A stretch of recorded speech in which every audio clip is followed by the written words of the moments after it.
Sumpah deh gue gak habis pikir. Itu kalimat pertama kali keluar dari mulut saya beberapa saat setelah mendengar cerita perkembangan terkini di kampung halaman. Cerita itu rasanya melengkapi penelusuran saya tentang kondisi hari ini yang terjadi di sana. Sebagai orang awam di bidang strategi kekarantinaan, menurut saya ada yang salah nih sama strategi yang diambil pemerintah. Di mana salahnya?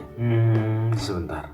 Jadi gak enak kalau aku bilang salah. Ntar dipikir saya siapa, nyalah-nyalahin pemerintah. Oke, kalau begitu biar sedikit santun, saya ganti diksinya dari salah menjadi kurang sempurna. Gimana? Saya akan coba fokus pada upaya pembatasan akses wilayah sesuai dengan kebijakan pemerintah akhir-akhir ini. Ini kritikan yang semangatnya tidak untuk menjelekkan, tapi untuk menyempurnakan. Jika dirasa begitu, jika tidak ya saya tidak memaksa. Saya kembalikan pada interpretasi masing-masing orang saja. Oke, pembatasan akses masuk berbeda konsep dan tujuan dengan karantina wilayah atau bahkan lockdown. Beda jauh. Akses keluar masuk Kabupaten Trenggalek mulai ditutup. Tidak semua, hanya menyisakan 3 akses utama. Kalau tidak salah di Kecamatan Tugu yang berbatasan dengan Kabupaten Ponorogo, Kecamatan Panggul berbatasan Pacitan, dan Kecamatan Durenan yang berbatasan dengan Tulungagung. Timur sih aman. Selatan gimana? Yang berbatasan langsung dengan Bandung, Tulungagung, dan Trenggalek. Ada, kalau ada ya sudah. Kalau belum ya harus ada dan harus lebih ketat ya. Karena menurut informasi yang saya terima, 1 orang terkonfirmasi positif corona di Kabupaten Tulungagung berasal dari Kecamatan Bandung.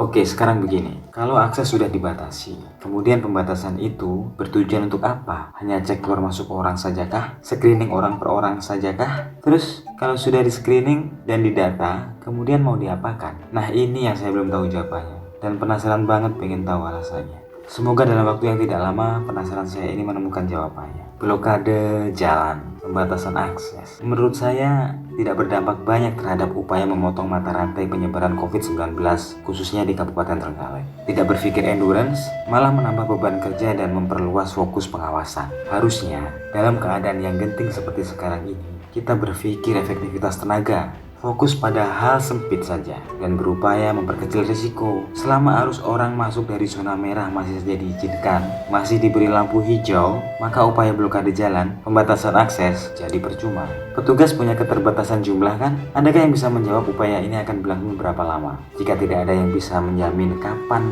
akan usai, maka saran saya, persempit fokusnya. Pertama-tama, kasih ultimatum semua orang warga Trenggalek yang berada di perantauan, haramkan untuk pulang. Jika keputusan ini yang diambil pemerintah, jelas fokus pengawasan berkurang 1. Checkpoint khususkan saja untuk screening akses keluar masuk pengiriman barang dan orang-orang Trenggalek yang bekerja di luar Trenggalek yang sifatnya harian, temporary. Meskipun secara pribadi saya tetap tidak sependapat dengan toleransi semacam ini. Kita harus tahu, jika penularan coronavirus terjadi karena riwayat persinggungan dengan orang terjangkit di wilayah terjangkit, menurut saya keputusan pelarangan pulang bagi perantauan sudah lumayan mengurangi fokus. Kalau pemerintah memberlakukan pembatasan akses tapi tidak melarang perpindahan manusia dari zona merah ke zona hijau, walah, tinggal tunggu waktu saja. Trenggalek akan menyusul sebagai kabupaten yang terarsir merah di peta Jawa Timur. Tahu kan artinya? Jangan kasih izin orang yang dari zona merah seperti saya yang tinggal di Jakarta ini untuk pulang. Sabar dulu.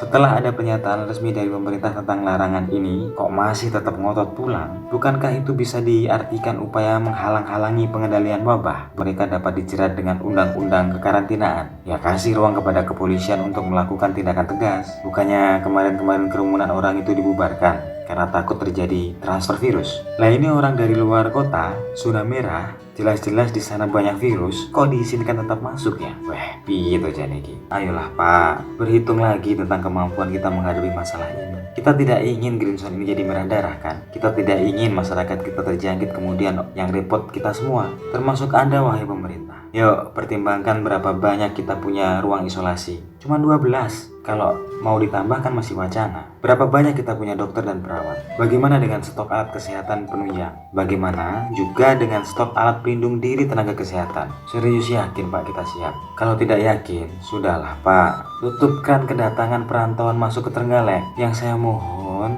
hanya memberikan aturan jelas berupa larangan perantauan untuk sementara waktu tidak pulang. Nah, untuk urusan pengiriman barang bolehlah, karena ini urusannya dengan stabilitas perekonomian lokal. Kita tidak ingin orang-orang di Trenggalek kelaparan. Padahal kunci utama bertahan hidup ya tersedia kebutuhan pokoknya. Kalau itu saya sepakat. Memang melarang perantauan pulang pilihan sulit, tidak populis. Tapi ini waktunya kita berpikir humanis. Tenang, jika pemerintah hari ini memikirkan keselamatan orang banyak, pada satu titik tertentu populis itu otomatis kok. Yuk kita hitung, perantauan kita berjumlah lebih banyak dari warga yang hari ini tinggal di Trenggalek gak sih? Kalau jumlahnya lebih sedikit daripada orang yang tinggal di Trenggalek, rasanya kok lebih penting melindungi warga Trenggalek yang di rumah saat ini. Saya sangat berharap janganlah kata perlu itu menutupi kata penting. Gak worth it loh nanti, gak sepadan. Sebenarnya pemerintah ini maunya memutus mata rantai penyebaran virus corona atau ngetes kekuatan imun masyarakat terhadap paparan virus itu. Jangan sampailah skema herd immunity dipilih sebagai cara untuk menghadapi semua ini. di mana orang dengan imun kuat akan selamat, sementara mereka imunnya yang lemah akan musnah.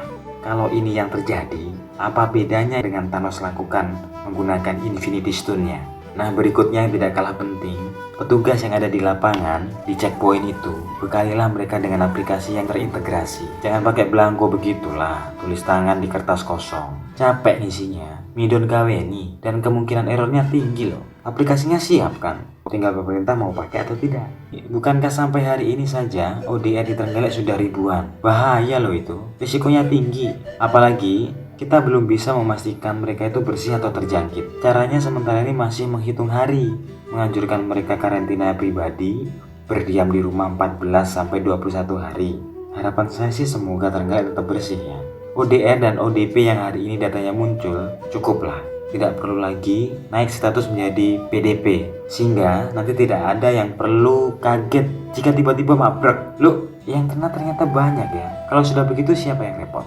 Jelas pernyataan ini akan memicu perdebatan. Tidak apa-apa, saya sadar kok.